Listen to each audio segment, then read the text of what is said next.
Finally this week, we turn to Brazil, where even the Amazon rainforest looks like it's gotten a wax.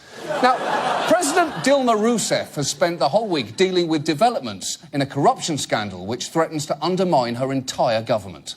Brazil's Supreme Court has approved an investigation into some of the country's top politicians. They're accused of taking bribes in exchange for lucrative oil contracts from the state-run oil company Petrobras. Now, when they say taking bribes, this isn't your standard $5,000 in an envelope left under a bench. Because Brazil's largest construction and engineering firms allegedly paid at least $800 million in bribes and other funds to secure contracts. $800 million! You'd need an amazing construction firm just to build a bench large enough to hide that bribe underneath. More than 30 members of Rousseff's ruling coalition are under investigation, so she took to the airwaves this week to try and calm people down. Você tem todo o direito de se... You have every right to get irritated and be worried, but I ask for patience and understanding because this situation is transitory. Is it? How is it transitory? Because unless you're about to flash the entire country with one of those memory-erasing sticks from Men in Black, I don't think people are going to forget about this.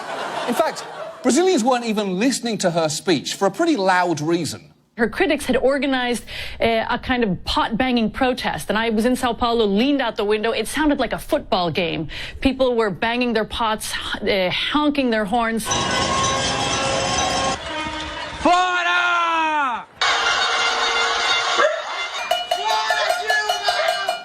That's actually a real form of protest called panelazo, which has been in South America for years and off-Broadway for decades.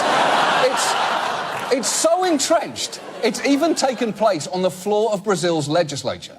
Do bom senso do povo brasileiro. Minha homenagem ao povo brasileiro. Now, I love everything about that, but the best detail there is the sign language interpreter. Even he is banging invisible pots in disgust. And if you think that Brazilians are overreacting to this story, there is one more thing you should know about Rousseff's involvement in this scandal.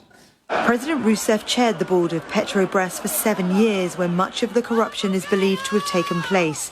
She's been cleared of any involvement in the scheme. How has she been cleared? She chaired the board of Petrobras while the bribes were... There's only one way to handle this.